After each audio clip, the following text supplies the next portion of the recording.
BJP का निरंतर विस्तार हो रहा है। 2021 में यहां के म्युनिसिपल कॉरपोरेशन के चुनाव में बीजेपी अपने प्रभाव का ट्रेलर दिखा चुकी है। इतनी बड़ी संख्या में आप यहां पहुंचे हैं, इसका संदेश साफ है। अब विधानसभा चुनावों में बीजेपी यहां बीआरएस और कांग्रेस दोनों का पत्ता साफ करने जा रही है। साथियों, यहां आने से पहले मुझे तेलंगाना के विकास से जुड़े हजारों करोड़ रुपए का प्रोजेक्ट का शिलान्यास करने का अवसर मिला है। इनसे इस क्षेत्र में सुविधा तो बढ़ेगी ही, रोजगार के भी नए अनेक अवसर बनेंगे। पिछले 9 वर्षों में केंद्र की बीजेपी सरकार ने तेलंगाना के विकास के लिए पूरी शक्ति से काम किया है। आज तेलंगाना में करीब 36,000 करोड़ रुपए के नेशनल हाईवे प्रोजेक्ट पर काम चल रहा है। 2014 में तेलंगाना के लिए जो रेल बजट था, आज उसका 17 गुना 17 टाइम अधिक रेल बजट तेलंगाना के पास है। भाजपा का लक्ष्य यही है, तेलंगाना विकसित बने, तेलंगाना भारत को विकसित बनाए। साथियों, भारत की आत्मनिर्भरता में तेलंगाना की भूमिका बहुत बड़ी है। जब भारत ने तय किया है कि हम कोरोना की वैक्सीन, भारत की अपनी वैक्सीन बनाएंगे, तो तेलंगाना के लोगों ने आगे बढ़कर अपना दायित्व निभाया। जब भारत ने तय किया कि हम दवाइयों के लिए कच्चा माल बनाएंगे, तो तेलंगाना के लोग नई ऊर्जा के साथ जुट गए।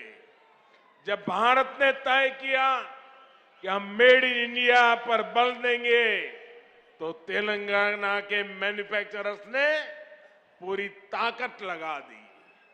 जब भारत ने तय किया कि हम यूरिया में आत्मनिर्भर होंगे, तो बरसों से बंद रहा रामागुंडम खाद कारखाना फिर से सजीव हो उठा। और साथियों, जब भारत ने अपनी रेल को आधुनिक बनाने का फैसला किया, तो भी इसमें तेलंगाना ही अपनी बड़ी भूमिका निभा रहा है। अब काजीपेट में वैगन बनाने की नई फैक्ट्री बन रही है। यहां बनने वाले सैकड़ों वैगन भारतीय रेल के विस्तार और एक्सपोर्ट दोनों को बल देंगे। भाइयों और बहनों, बीते 9 वर्षों में पूरी दुनिया में देश का इतना गौरव बढ़ा है, भारत को लेकर आकर्षण बढ़ा है, इसका भी फायदा तेलंगाना को हुआ है। यहां पहले के मुकाबले अब ज्यादा इन्वेस्टमेंट आ रहा है, और इस ज्यादा इन्वेस्टमेंट का फायदा तेलंगाना के युवाओं को हो रहा है, उसे नौकरी मिल रही है। भाजपा सरकार ने दुनिया में भारत की जो साख बढ़ाई है, ये उसी का नतीजा है। लेकिन सवाल ये है कि यहां तेलंगाना में जो सरकार है, उसने क्या किया? साथियों, यहां की राज्य सरकार ने सिर्फ 4 काम किए हैं। यहां की सरकार ने सिर्फ 4 काम किए हैं। पहला, सुबह शाम मोदी को, केंद्र सरकार को रेगुलरली गाली देने का काम किया है। पूरी डिक्शनरी इसी काम में लगाई है। दूसरा काम क्या किया है?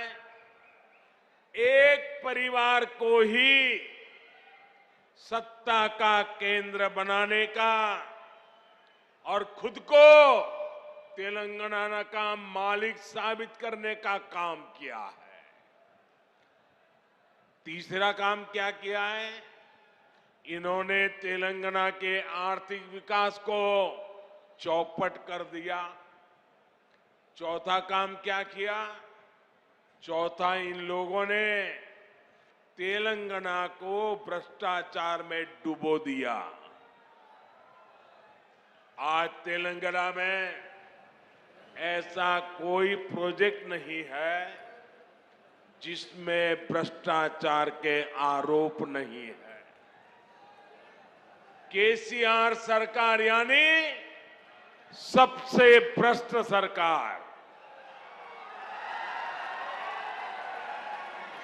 और देखिए खेल, अब तो दिल्ली तक इनके भ्रष्टाचार के तार फैल गए हैं। हम पहले 2 देशों या 2 राज्यों की सरकारों के बीच विकास से जुड़े समझौतों की खबरें सुना करते थे कि भाई विकास के लिए 2 राज्यों ने समझौता किया, पानी के लिए 2 राज्यों ने समझौता किया, ऐसी खबरें आती थी। लेकिन ये पहली बार हुआ है जब 2 राजनीतिक दलों और 2 राज्य सरकारों के बीच भ्रष्टाचार की डील के आरोप लगे हैं।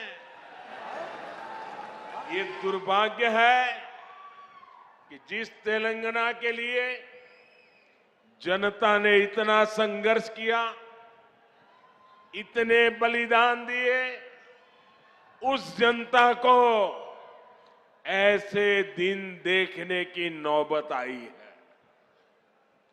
और साथियों, मैं एक और बात कहूंगा। यहां सत्ता में जो परिवार बैठा है, जो करोड़ों को घोटालों में लिप्त है, जिस पर जांच एजेंसियों का शिकंजा लगातार कस रहा है, जिसकी पोल तेलंगाना के लोगों के सामने खुल चुकी है, वो परिवार अब तेलंगाना की जनता को गुमराह करने के लिए, माइंड डाइवर्ट करने के लिए नए नए हथकंडे अपना रहे हैं। आपको इन हथकंडों से, इनकी चालबाजियों से सावधान रहना है। साथियों, मैं जब भी तेलंगाना आता हूं, आप सभी लोगों की एक और छटपटाहट समझ आती है।